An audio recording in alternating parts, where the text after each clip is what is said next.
지금 세계 언론계가 발칵 뒤집혔습니다. 영국 출신 CNN 프로듀서가 올린 영상 하나가 전 세계를 충격에 빠뜨렸습니다. 단 2주일 만에 조회수 100만을 돌파한 이 영상의 내용은 바로 서울이었습니다. 그동안 서구 언론들은 한국을 단순한 기술 강국 정도로만 여겼습니다. 하지만 이 영상은 그들의 오만함을 산산조각 냈습니다. 밤 11시에 젊은 여성들이 혼자 걷는 도시, 범죄가 사실상 존재하지 않는 도시, 도심 한복판에서 자연과 사람이 공존하는 도시. 서구에선 불가능하다고 여겨온 모든 것이 서울에선 일상이었습니다. 런던과 파리와 뉴욕의 시장들이 앞다투어 서울을 배우겠다고 나섰습니다. 한국을 무시하던 그들이 이제는 한국에 무릎을 꿇은 겁니다. 도대체 그 영국 프로듀서는 서울에서 무엇을 목격한 걸까요? 지금 바로 그 놀라운 이야기를 시작하겠습니다. 잠깐만요. 혹시 지금 어디서 듣고 계신가요? 구독과 좋아요 미리 눌러주시면 건강하고 행복한 기운 듬뿍 받으실 거예요. 저는 비행기 창가에 앉아 서울의 야경을 내려다보고 있었습니다. 불빛들이 질서정연하게 늘어서 있었어요. 마치 누군가 자로 그은 것처럼 말이죠. 손끝이 차가웠습니다.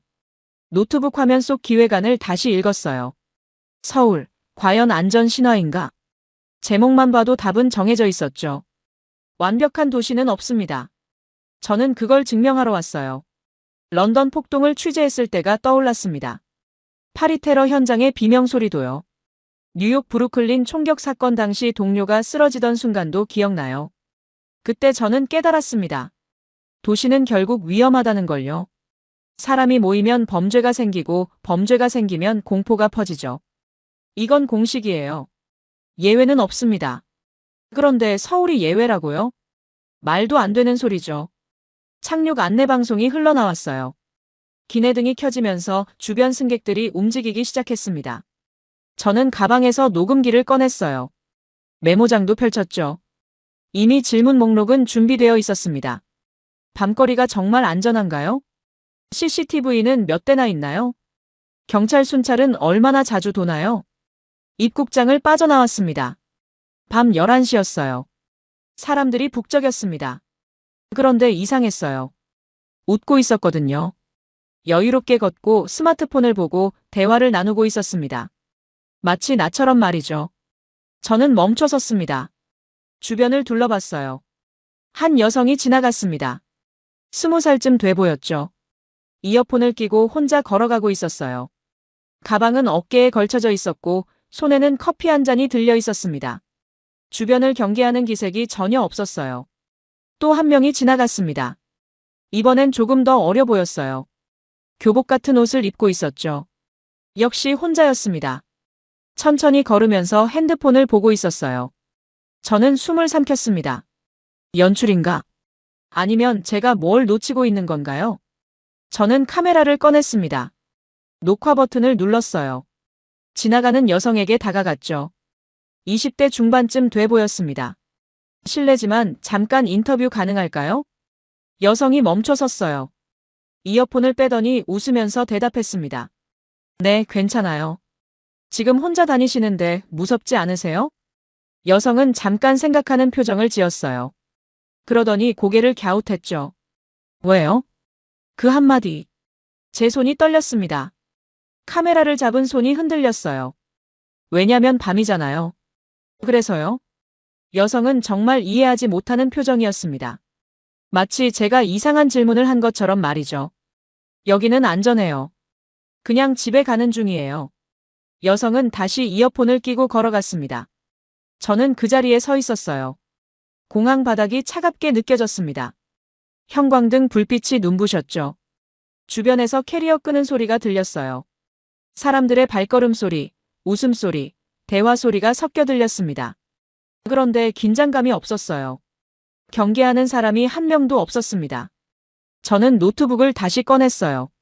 화면을 켰죠. 기획안을 다시 읽었습니다. 서울의 안전 신화를 깬다. 손가락이 키보드 위에 멈췄어요. 이건 뭔가 잘못됐습니다. 제가 준비한 질문들이 어긋나고 있었어요. 아니, 질문 자체가 성립하지 않는 것 같았죠. 밤 11시. 공항.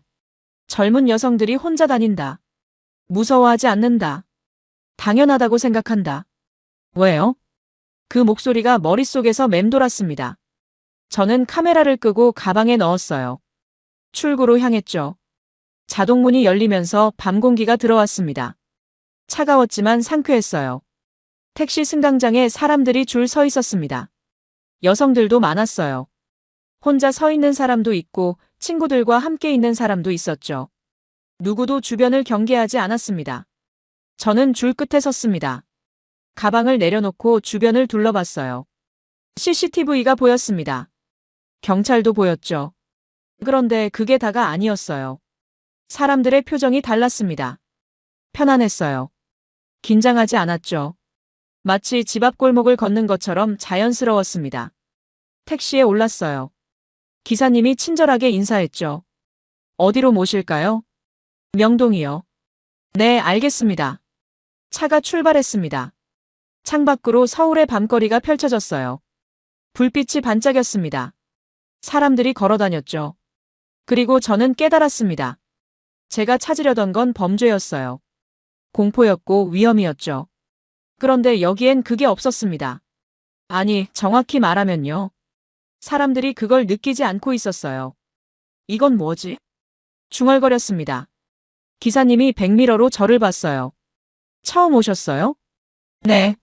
서울은 안전해요. 걱정 마세요. 그 말이 가슴에 박혔습니다. 안전해요. 당연하다는 듯이 하는 말이었어요. 저는 창밖을 봤습니다. 여성들이 혼자 걷고 있었어요. 편의점에 들어가고 카페에 앉아 있고 버스를 기다리고 있었죠. 제 손이 또 떨렸습니다. 이건 제가 아는 도시가 아니었어요. 아니, 도시라는 개념 자체가 다른 것 같았습니다. 노트북을 무릎에 올렸어요. 화면을 켰죠.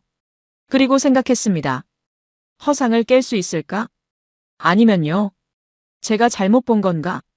차는 계속 달렸습니다. 서울의 밤은 깊어가고 있었어요. 그리고 저는 알고 있었습니다. 이 취재가 제가 생각했던 것과는 전혀 다른 방향으로 흘러갈 거라는 걸요. 새벽 5시. 알람이 울렸습니다. 저는 침대에서 일어나 창문을 열었어요. 서울의 아침 공기가 들어왔죠.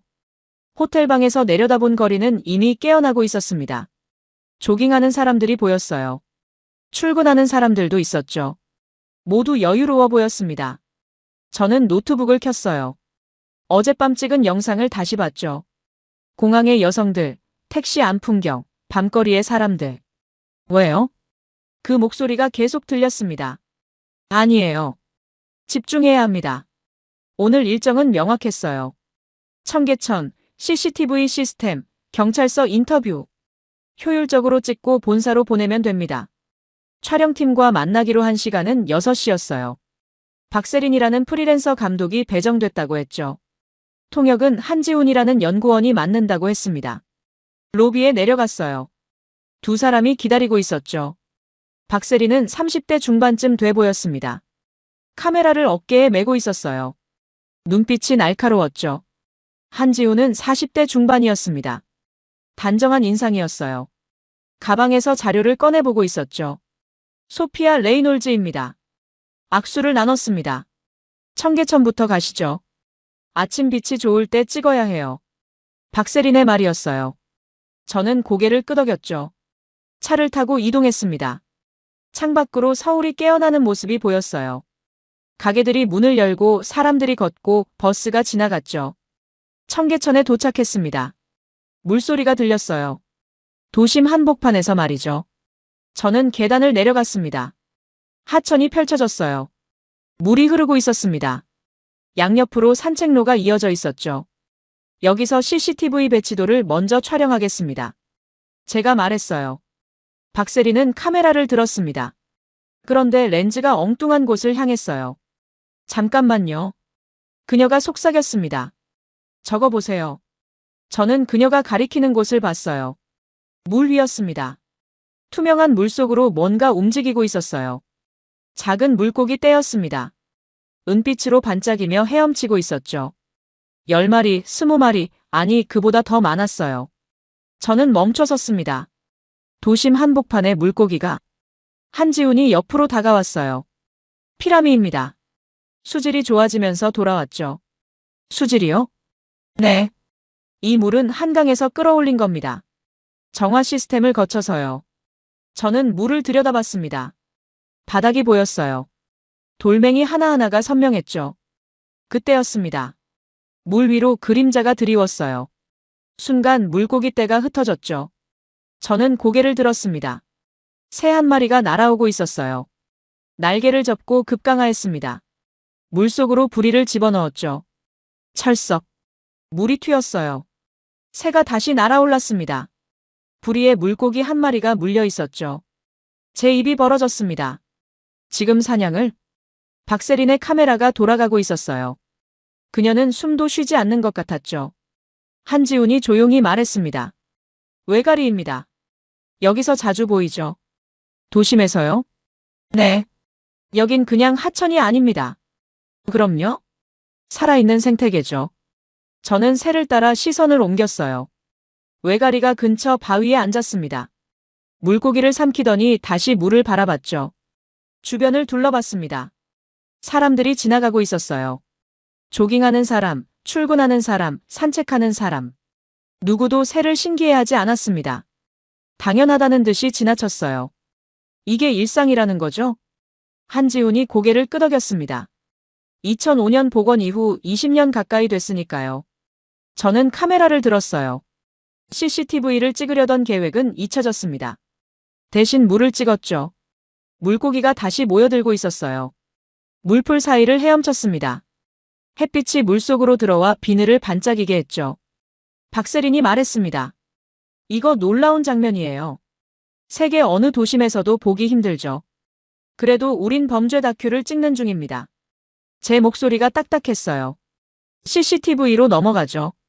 박세린은 잠시 저를 봤습니다. 아무 말 하지 않았어요. 그냥 카메라를 들었죠. 하지만 렌즈는 계속 물을 향하고 있었습니다. 저는 걸었어요. 산책로를 따라 올라갔죠. CCTV가 보였습니다. 기둥마다 달려 있었어요. 쭉 늘어서 있었죠. 좋아요. 이걸 찍읍시다. 그런데 발걸음이 멈췄습니다. 다리 밑에서 뭔가 움직였거든요. 저는 몸을 숙였어요. 물가를 들여다봤죠. 개구리였습니다. 작은 개구리 한 마리가 바위 위에 앉아 있었어요. 목을 부풀렸다 줄였다 하고 있었죠. 그 옆에 또 한 마리가 있었습니다. 개구리까지요? 한지훈이 웃었어요. 청개구리, 참개구리, 금개구리. 다 있습니다. 도심 한복판에요? 네. 생태계가 회복되면 양서류가 제일 먼저 돌아옵니다. 저는 일어섰어요. 주변을 다시 봤습니다. CCTV, 고층 빌딩, 도로, 차량. 그리고 그 한가운데 흐르는 물. 물고기, 새, 개구리. 두세 개가 겹쳐 있었어요. 아니, 겹친 게 아니었습니다. 하나였어요. 이건. 말이 끊겼습니다. 박세린이 다가왔어요. 이상하죠? 처음엔 저도 믿을 수 없었어요. 뭐가요? 도시와 자연이 동시에 작동한다는 게요. 저는 고개를 저었습니다. 불가능해요. 도시가 발전하면 자연은 밀려나죠. 그게 공식이었죠. 다른 곳에선요. 박세린이 카메라를 내려놓았어요. 근데 여긴 다릅니다. 사람들이 자연을 밀어내지 않았어요. 왜요? 필요했으니까요. 한지훈이 끼어들었습니다. 청계천 복원은 단순히 하천 만드는 게 아니었습니다. 도시 전체를 다시 설계한 거죠. 저는 노트를 꺼냈어요. 펜을 들었죠. 설명해 주시겠어요? 한지훈이 물을 가리켰습니다. 이 물은 한강에서 옵니다. 하루 10만 톤씩요. 정화 시스템을 거쳐서 흘려보내죠. 그게 뭐가 대단한가요? 자정 능력입니다.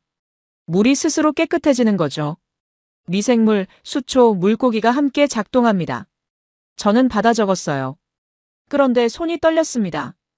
왜일까요? 이건 제가 찾던 이야기가 아니었어요. 범죄도 CCTV도 경찰도 아니었죠. 근데 왜 가슴이 두근거릴까요? 박세린이 말했습니다. 이거 놀라운 장면이에요. 본사에 보내면 반응 올 겁니다.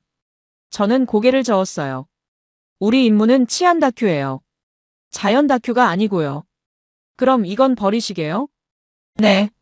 박세린은 한숨을 쉬었습니다. 하지만 카메라는 계속 물을 찍고 있었어요. 저는 걸었습니다. 산책로를 따라 더 올라갔죠. 그런데 자꾸 뒤를 돌아보게 됐어요. 물고기가 헤엄치고 있었습니다. 새가 날고 있었죠. 사람들이 걷고 있었어요. 모두 함께. 제 머릿속에서 어젯밤 장면이 떠올랐습니다. 왜요? 공항의 여성이 물었던 거요. 그리고 지금 이 풍경. 뭔가 연결되는 것 같았어요. 하지만 뭔지 모르겠습니다. 저는 노트북을 열었어요. 기획안을 다시 읽었죠. 서울의 안전 신호를 깬다. 손가락이 키보드 위에 멈췄습니다. 깰 게 있긴 한 걸까요? 밤 10시. 저는 일부러 위험해 보이는 곳으로 향했습니다. 홍대 앞 골목이었어요. 좁고 어두웠죠. 술집, 클럽, 노래방이 늘어서 있었습니다. 박세린이 카메라를 들었어요. 한지훈은 뒤에서 따라왔죠. 여기서 뭘 찍으시려고요? 한지훈이 물었습니다. 범죄요. 범죄요? 네. 술 취한 사람들, 싸움, 소매치기. 뭐든 있을 겁니다. 박세린이 저를 봤어요. 여긴 그런 곳 아닌데요. 모든 도시의 유흥가는 똑같아요. 저는 단호하게 말했습니다. 골목으로 들어갔어요. 음악 소리가 들렸습니다. 사람들의 웃음소리도 들렸죠. 술집 문이 열렸습니다. 젊은이들이 쏟아져 나왔어요. 비틀거렸습니다. 저는 카메라를 켰어요. 녹화 버튼을 눌렀죠. 저기 보세요. 한 남성이 술에 취해 벽에 기대고 있었어요. 친구들이 부축하고 있었죠. 시작이네요. 저는 속삭였습니다. 그런데 이상했어요. 아무도 소리를 지르지 않았습니다. 싸우지도 않았어요. 그냥 웃으면서 택시를 잡고 있었죠. 다른 골목으로 이동했습니다. 더 어두운 곳이었어요. 편의점이 보였습니다. 문이 활짝 열려 있었죠. 여성 직원 한 명이 카운터에 앉아 있었어요. 혼자였습니다. 저는 멈춰 섰어요. 저 직원 무섭지 않을까요? 한지훈이 고개를 갸웃했습니다. 왜요? 밤에 혼자 일하잖아요. 그게 왜요? 저는 할 말이 없었습니다. 편의점으로 들어갔어요. 직원에게 물었죠.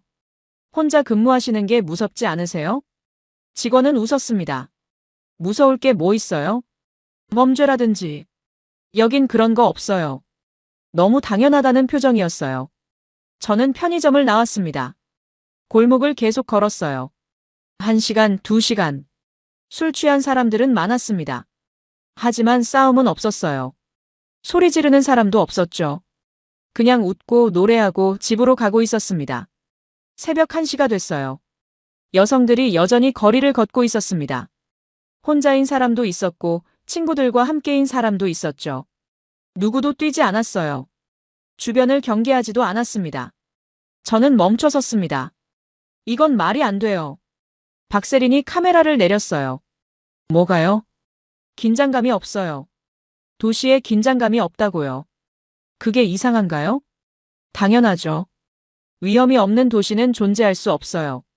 한지훈이 끼어들었습니다. 위험이 없는 게 아닙니다. 그럼요? 필요가 없는 거죠. 저는 그를 봤어요. 무슨 뜻이에요? 사람들이 선을 넘지 않으니까요. 왜 안 넘어요? 한지훈은 잠시 생각했습니다. 서로를 존중하니까요. 그게 기본값이니까요. 저는 웃었어요. 비웃음이었죠. 말도 안 돼요. 사람은 본능적으로 이기적이에요. 그럴 수도 있죠. 하지만 여기선 아닙니다. 저는 고개를 저었어요. 그때 경찰 한 명이 지나갔습니다.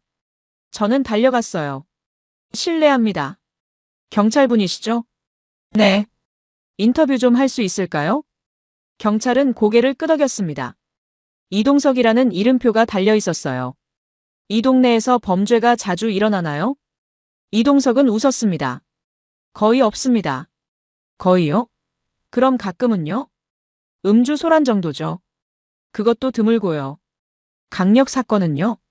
제가 이 구역 담당한 지 5년 됐는데 한 건도 없었습니다. 저는 멈췄어요. 한 건도요?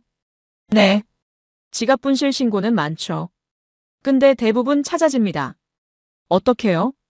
주운 사람이 경찰서에 갖다 주거든요. 제 손이 떨렸습니다. 그럼 경찰분은 뭐 하세요? 순찰하고 길 안내하고 취객집까지 바래다 주죠. 이동석은 태연하게 말했어요. 심심할 때도 많습니다. 솔직히요. 저는 노트를 덮었어요. 펜을 내려놓았죠. 감사합니다. 이동석은 인사하고 걸어갔습니다. 저는 그 자리에 서 있었어요. 골목이 조용했습니다. 음악 소리만 희미하게 들렸죠. 박세린이 다가왔어요. 괜찮으세요? 아니요. 뭐가요? 전부요. 저는 앉았습니다. 길가 계단에 주저앉았어요. 이건 도시가 아니에요. 그럼요? 모르겠어요. 근데 제가 아는 도시는 아닙니다. 한지훈이 옆에 앉았어요. 다른 게 뭔가요? 위험이 없어요. 긴장도 없고요. 사람들이 믿고 있어요. 뭘요? 서로를요. 말하고 나서 깨달았습니다. 그게 핵심이었어요. 런던에서는 사람들이 서로를 의심했습니다. 파리에서는 경계했죠. 뉴욕에서는 거리를 뒀어요. 근데 여기선 안 그랬습니다. 편의점 직원은 무서워하지 않았어요.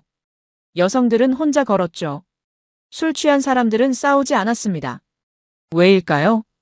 머릿속에서 청계천이 떠올랐습니다. 물고기와 새, 포식자와 먹이, 함께 있었어요. 공존하고 있었죠. 혹시, 저는 천천히 말했습니다. 이 도시 구조가 다른 건가요? 한지훈이 고개를 끄덕였어요. 맞습니다. 구조가 다릅니다. 어떻게요? 사람들이 시스템을 만들었어요. 그리고 시스템이 사람들을 보호하죠. 선순환입니다.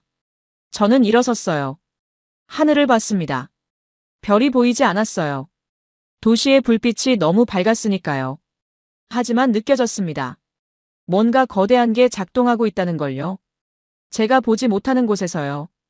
다음 날 아침, 저는 다시 청계천으로 향했습니다. 이번엔 혼자였어요. 카메라도 없었죠.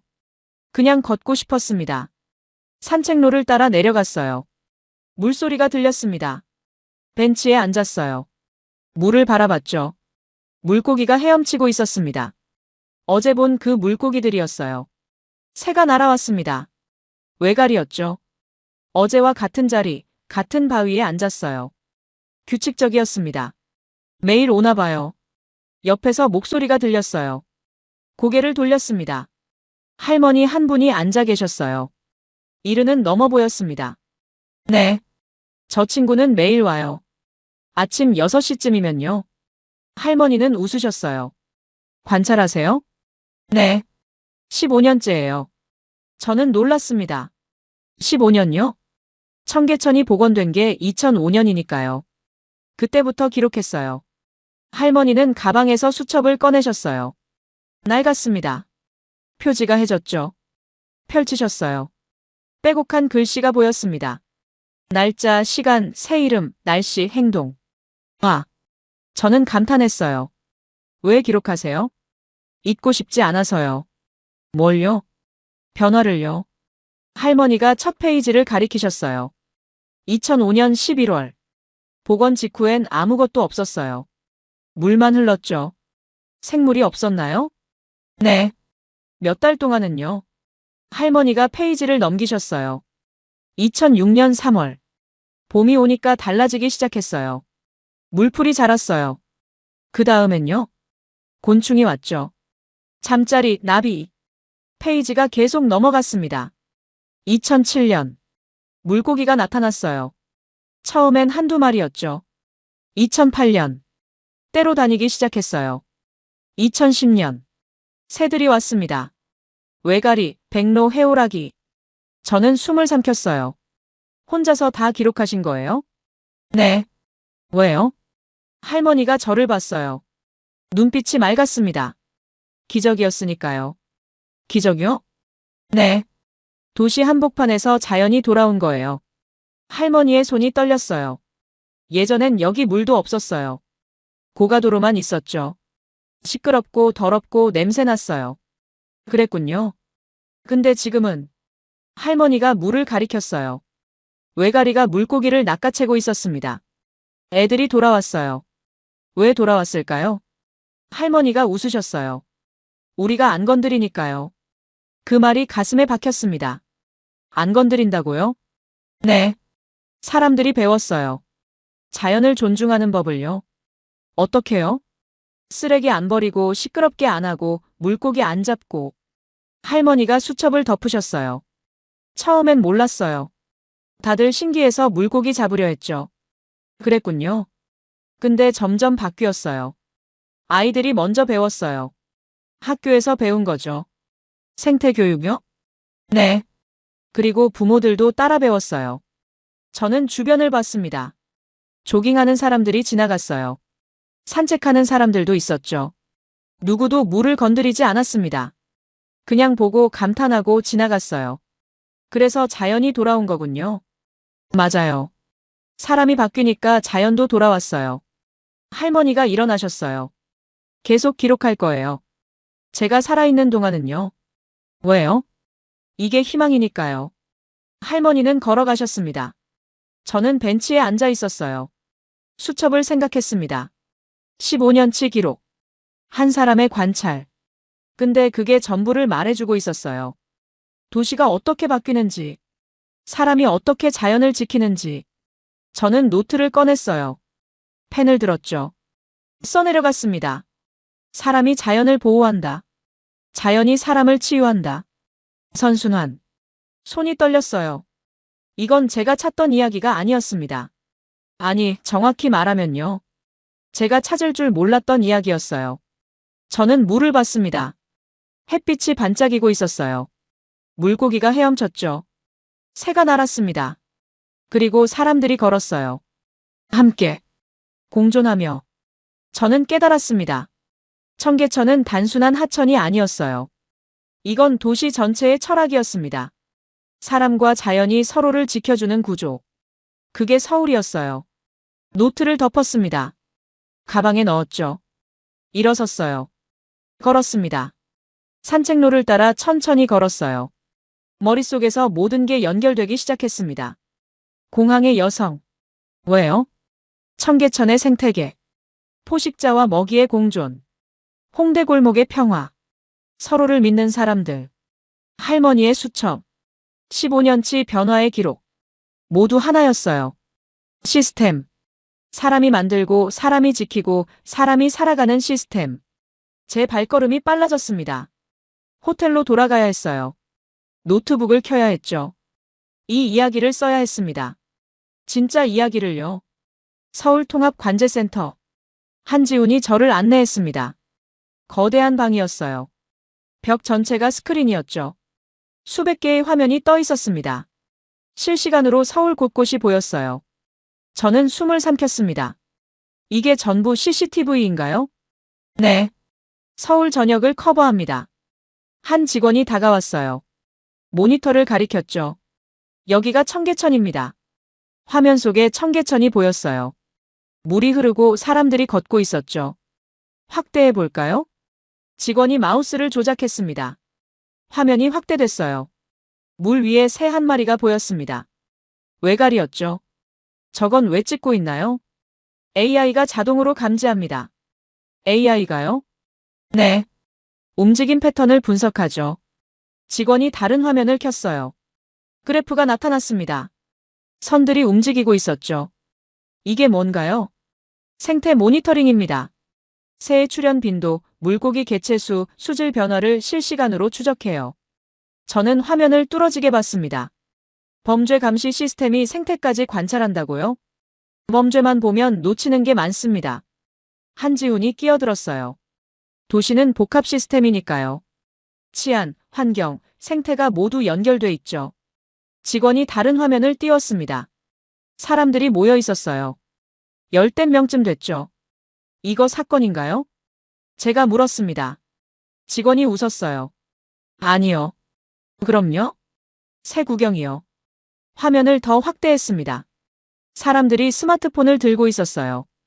하늘을 향해 카메라를 켜고 있었죠. 그 위로 새떼가 날고 있었습니다. 철새 이동 시기입니다. 청계천 상공을 지나가거든요. 저는 할 말을 잃었어요. 이건 말이 끊겼습니다. 다른 화면들이 보였어요. 한 화면에는 공원이 나왔습니다. 아이들이 뛰어놀고 있었죠. 또 다른 화면에는 골목이 보였어요. 할머니 한 분이 고양이에게 밥을 주고 있었습니다. 또 다른 화면. 자전거 도로였어요. 사람들이 여유롭게 달리고 있었죠. 이 시스템은 뭘 보는 건가요? 한지훈이 대답했습니다. 삶을 봅니다. 삶이요? 네. 범죄만 보면 도시를 통제하게 됩니다. 하지만 삶을 보면 도시를 이해하게 되죠. 직원이 또 다른 화면을 켰어요. 한강이 나왔습니다. 자전거를 타는 사람, 조깅하는 사람, 산책하는 사람. 야간에도 사람들이 많습니다. 위험하지 않으니까요. 어떻게 안전을 보장하죠? CCTV도 있지만 더 중요한 건 사람들입니다. 사람들이요? 직원이 고개를 끄덕였어요. 사람들이 서로를 봐줍니다. 누가 쓰러지면 바로 신고가 들어와요. 누가 위험하면 도와주죠. 저는 화면들을 계속 봤습니다. 수백 개의 장면, 수백 개의 산. 모두 평화로웠어요. 이건 통제가 아니네요. 맞습니다. 그럼 뭐죠? 조화입니다. 한지훈이 큰 화면을 가리켰어요. 서울 전체 지도가 떠 있었습니다. 초록색 점들이 깜빡이고 있었죠. 저게 뭐예요? 생태 거점입니다. 공원, 하천, 녹지대. 모두 연결돼 있어요. 점들이 선으로 이어졌습니다. 마치 혈관처럼 서울 전체를 관통하고 있었어요. 생태 네트워크죠. 새들이 이동하고 곤충이 퍼지고 식물이 번식합니다. 도시 한복판에서요? 네. 사람과 자연이 같은 공간을 씁니다. 저는 입술을 깨물었어요. 손이 떨렸습니다. 이건 말이 안 돼요. 왜요? 도시는 콘크리트예요. 자연의 반대죠. 한지훈이 고개를 저었어요. 그게 과거의 공식이었습니다. 이젠 다르죠. 직원이 끼어들었습니다. 서울은 20년 동안 실험했어요. 도시와 자연이 공존할 수 있는지를요. 결과는요? 성공입니다. 화면 속에서 청계천이 다시 보였어요. 새가 날고 물고기가 헤엄치고 사람들이 걷고 있었습니다. 이게 가능했던 이유가 뭔가요? 한지훈이 저를 봤어요. 사람들이 원했으니까요. 뭘요? 자연과 함께 사는 삶을요. 저는 노트를 꺼냈습니다. 받아 적었어요. 하지만 손이 계속 떨렸습니다. 이건 단순한 기술이 아니었어요. CCTV나 AI의 문제도 아니었죠. 철학이었습니다. 도시를 어떻게 볼 것인가? 사람을 어떻게 대할 것인가? 자연을 어떻게 품을 것인가? 모든 게 연결돼 있었어요. 감사합니다. 저는 인사했습니다. 관제센터를 나왔어요. 막근 밝았습니다. 햇빛이 쏟아졌죠. 저는 하늘을 봤어요. 새 한 마리가 날고 있었습니다. 그 새도 모니터링되고 있겠죠. 기록되고 보호받고 있을 거예요. 사람의 눈으로, 기술의 눈으로. 저는 걸었습니다. 호텔로 돌아가는 길. 머릿속이 복잡했어요. 제가 찾으려던 건 범죄였습니다. 허상이었고 균열이었죠. 근데 찾은 건 정반대였어요. 조화, 공존, 미래. 노트북을 켜야 했습니다. 본사에 보고해야 했죠. 하지만 뭐라고 써야 할까요? 서울에는 범죄가 없습니다. 그건 뉴스가 아니에요. 서울은 사람과 자연이 함께 삽니다. 그것도 뉴스가 아니죠. 저는 멈춰 섰습니다. 길 한복판에서요. 그리고 깨달았습니다. 이건 뉴스가 아니었어요. 이건 혁명이었습니다. 호텔방. 노트북 화면이 켜져 있었습니다. 데이비드의 얼굴이 떠 있었어요. 영상통화였죠. 소피아, 진행 상황 보고해. 그의 목소리는 차갑습니다. 청계천을 취재했습니다. 좋아. CCTV 시스템은? 그것도 봤습니다. 범죄 통계는? 저는 잠시 멈췄어요. 거의 없습니다. 거의. 구체적으로. 강력 범죄는 사실상 제로에 가깝습니다. 데이비드가 눈살을 찌푸렸어요. 그럼 뭘 찍었어? 생태계요. 뭐? 청계천의 생태 복원 시스템입니다. 새, 물고기, 그리고 스톱. 데이비드가 손을 들었어요. 우린 범죄 다큐 찍는 거야. 알지만 이게 핵심입니다. 새가 핵심이라고. 네. 도시가 어떻게 안전해지는지 보여주니까요. 데이비드가 한숨을 쉬었습니다. 소피아, 정신 차려. 시청자는 새 따위 안 봐. 하지만 범죄를 원해. 공포를 원한다고. 그게 뉴스야. 저는 이를 악물었어요. 이건 그보다 중요합니다. 중요? 내 생각엔 그렇겠지. 하지만 시청률은 나오지 않아. 시청률이 전부는 아니잖아요. 데이비드의 표정이 굳었습니다. 소피아. 네.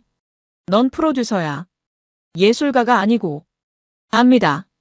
그럼 일이나 해. 새는 빼. 물고기도 빼. CCTV랑 경찰만 담아. 그럼 거짓말이 됩니다. 거짓말? 네. 본질을 빼면 거짓말이죠. 데이비드가 웃었어요. 비웃음이었습니다. 본질? 소피아, 넌 너무 깊이 빠졌어. 뭐예요? 그 도시에 객관성을 잃었다고. 저는 주먹을 쥐었어요. 전 객관적입니다. 아니야. 내가 보고 싶은 것만 보고 있어. 아니에요. 목소리가 커졌습니다. 데이비드는 조용히 말했어요. 이틀 줄게. 제대로 된 영상 안 오면 다른 팀 보낸다. 데이비드. 끝. 화면이 꺼졌습니다. 저는 노트북을 덮었어요. 방이 조용했습니다. 숨소리만 들렸죠. 손이 떨렸어요. 화가 났습니다. 데이비드한테요. 몬사한테요. 아니, 저한테 화가 났어요. 왜 설득하지 못했을까요? 왜 말이 막혔을까요? 노크 소리가 났습니다. 들어오세요. 문이 열렸어요. 막세린이었습니다. 통화 들렸어요. 문 밖에서요? 네. 소리 컸거든요. 박세린이 들어와 앉았어요. 어떻게 할 거예요? 모르겠어요. 본사 말대로 할 건가요? 저는 고개를 저었습니다. 그럴 수 없어요. 그럼요? 모르겠다니까요. 목소리가 또 커졌어요. 박세린은 조용히 앉아 있었습니다. 저는 일어났어요. 창가로 갔죠. 밖을 봤습니다. 서울의 저녁이 내려오고 있었어요. 불빛들이 하나씩 켜지고 있었죠. 이 도시는 특별해요. 제가 말했습니다. 알아요. 근데 아무도 믿지 않을 거예요. 왜요? 상식에 어긋나니까요. 박세린이 일어났어요. 제 옆으로 왔죠. 그럼 보여주면 되죠. 어떻게요? 영상으로요. 저는 그녀를 봤어요. 본사는 안 받아줄 겁니다. 본사 말고요. 그럼요? 세상에 직접 보여주는 거죠. 박세린이 웃었어요. 독립 다큐 만들어요. 우리끼리요. 미쳤어요? 네. 근데 이게 맞아요. 저는 망설였습니다. 경력에 타격이 올 거예요. 상관없어요. 본사랑 끝날 수도 있어요. 그것도 상관없어요. 박세린이 제 어깨를 잡았어요. 소피아, 당신은 지금 뭔가 진짜를 봤어요. 그걸 숨기면 평생 후회할 겁니다. 저는 숨을 삼켰어요. 확신해요? 네. 왜요? 당신 눈빛이 달라졌거든요. 저는 거울을 봤습니다. 제 눈이 보였어요. 박세린 말이 맞았어요. 뭔가 달라져 있었습니다. 이틀 전 공항에서의 제가 아니었어요. 냉소적이고 의심 가득했던 그 눈이 아니었죠. 지금은 달랐습니다. 믿고 있었어요. 뭔가를요. 좋아요. 저는 고개를 끄덕였습니다. 해보죠. 박세린이 웃었어요. 한지훈한테도 연락할게요. 도와줄 겁니다. 확실해요? 네. 그 사람도 이미 빠졌거든요. 뭐예요? 이 이야기예요. 박세린이 나갔습니다. 저는 다시 노트북을 켰어요. 새 파일을 만들었죠. 제목을 입력했습니다. 서울미래 도시의 탄생. 손가락이 키보드 위에서 움직이기 시작했어요. 사흘이 지났습니다. 저는 2개의 영상을 완성했어요. 하나는 본사용, 하나는 진짜 이야기. 노트북 화면에 2 파일이 나란히 있었습니다. 왼쪽 서울 치안 시스템 분석, 오른쪽 서울, 사람과 자연이 만든 기적. 마우스를 움직였어요. 왼쪽 파일을 클릭했죠. 재생됐습니다. CCTV 화면이 나왔어요. 경찰 인터뷰가 이어졌죠. 통계 그래프가 떴습니다. 깔끔했어요. 전문적이었죠. 뉴스답습니다. 하지만 텅 비어 있었어요. 영혼이 없었습니다. 멈췄어요. 오른쪽 파일을 클릭했습니다. 재생됐어요. 청계천이 나왔습니다. 물소리가 들렸죠. 외가리가 날아왔어요. 물고기를 낚아챘습니다. 김옥순 할머니가 나왔어요. 수첩을 펼쳤죠. 애들이 돌아왔어요. 한지훈의 목소리가 들렸습니다. 살아있는 생태계죠. 관제센터 화면이 나왔어요. 수백 개의 모니터. 삶을 봅니다. 밤거리가 나왔습니다. 여성들이 혼자 걷고 있었어요. 왜요? 공항 여성의 목소리. 영상이 끝났습니다. 저는 화면을 봤어요. 눈물이 났습니다. 왜일까요? 이건 단순한 다큐가 아니었어요. 이건 제가 본 진실이었습니다. 제가 느낀 감동이었죠. 제가 믿게 된 미래였어요. 노크 소리가 났습니다. 들어오세요. 박세린과 한지훈이 들어왔어요. 결정했어요? 박세린이 물었습니다. 저는 고개를 끄덕였어요. 어떤 걸로요? 저는 화면을 가리켰습니다. 오른쪽 파일. 진짜 이야기요. 박세린이 웃었어요. 잘 생각했어요. 본사한테는요? 저는 왼쪽 파일을 봤습니다. 마우스를 움직였어요. 삭제 버튼을 눌렀죠. 정말 삭제할까요? 확인 메시지가 떴습니다. 손가락이 멈췄어요. 이걸 지우면 돌이킬 수 없습니다. 경력이 끝날 수도 있어요. 본사에서 잘릴 수도 있죠. 하지만 괜찮았습니다. 저는 클릭했어요. 삭제됨. 메시지가 떴습니다. 한지훈이 말했어요. 용기 있는 선택입니다. 아니에요. 당연한 선택이죠. 저는 일어났습니다. 이제 어떻게 하죠? 박세린이 노트북을 꺼냈어요.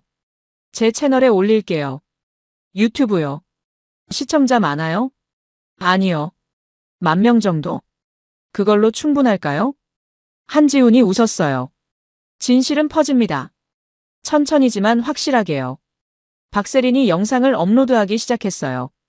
진행바가 움직였습니다. 10%, 20%, 30%. 저는 창밖을 봤어요. 서울의 밤이 펼쳐져 있었습니다. 불빛들이 반짝였죠. 저 아래 어딘가에서 청계천이 흐르고 있을 거예요. 물고기가 헤엄치고 새가 자고 있겠죠. 사람들은 안전하게 집으로 가고 있을 겁니다. 두려움 없이요. 업로드 완료.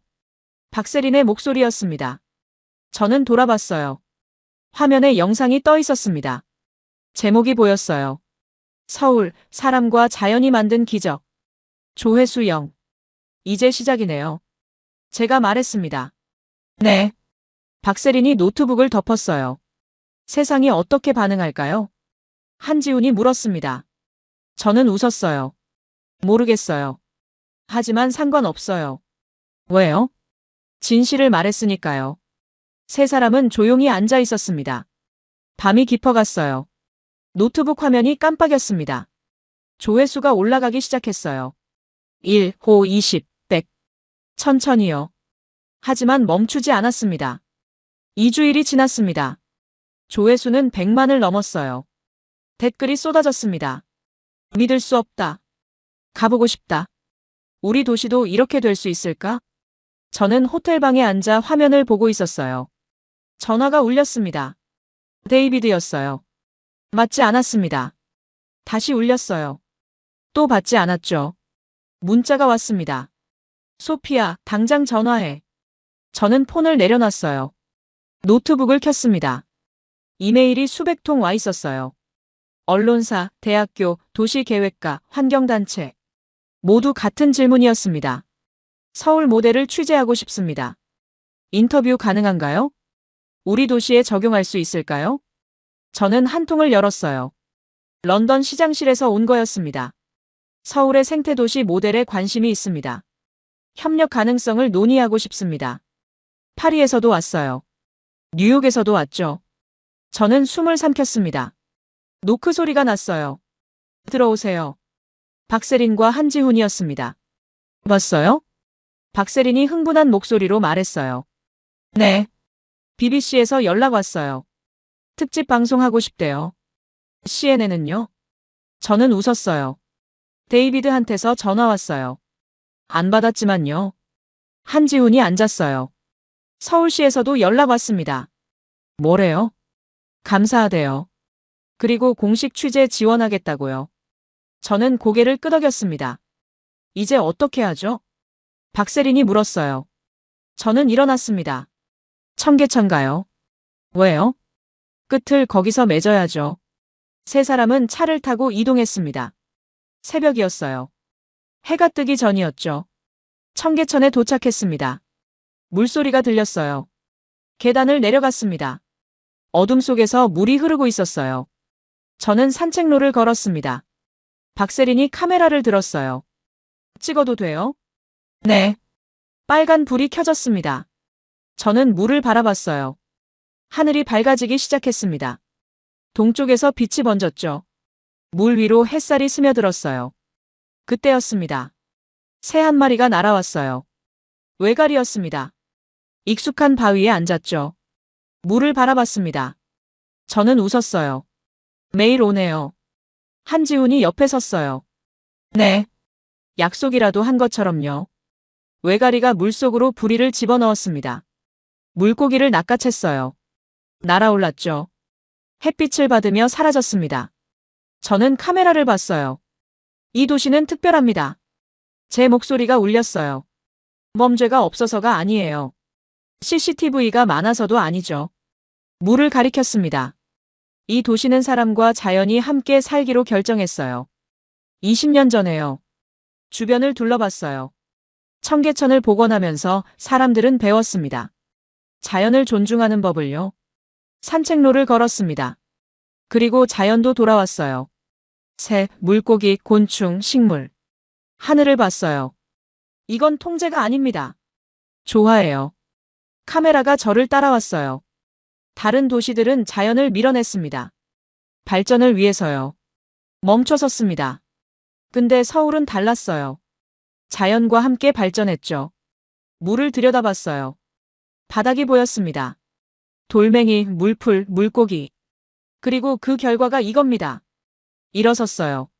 사람들이 안전하다고 느끼는 도시. 밤에 혼자 걸을 수 있는 도시. 범죄를 두려워하지 않는 도시. 왜 가능했을까요? 카메라를 똑바로 봤어요. 사람들이 서로를 존중하니까요. 자연을 존중하니까요. 그게 기본값이니까요. 햇빛이 완전히 떠올랐습니다. 청계천이 반짝였어요. 이건 도시가 아닙니다. 천천히 말했어요. 이건 미래예요. 카메라가 꺼졌습니다. 박세린이 웃었어요. 완벽해요. 저는 벤치에 앉았습니다. 한지훈도 앉았죠. 이제 어떻게 할 거예요? 모르겠어요. 본사로 돌아가요? 저는 고개를 저었습니다. 아니요. 그럼요? 여기 더 있을 거예요. 왜요?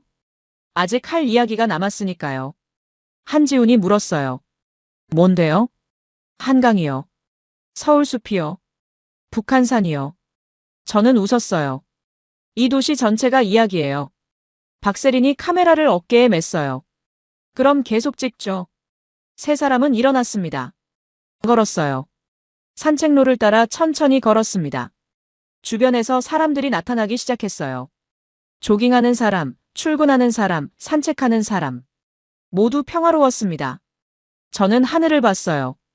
새 한 마리가 날고 있었습니다. 그 위로 빌딩들이 솟아 있었죠. 도시와 자연. 함께 있었습니다. 공존하며요. 그리고 저는 알았어요. 이게 답이라는 걸요. 미래는 이렇게 생겼습니다. 사람과 자연이 함께 숨쉬는 곳. 두려움 대신 신뢰가 있는 곳. 통제 대신 조화가 있는 곳. 서울이 증명했어요. 가능하다는 걸요. 이제 세계가 배울 차례였습니다. 저는 미소 지었어요. 걸음을 멈추지 않았죠. 앞으로요. 미래를 향해요.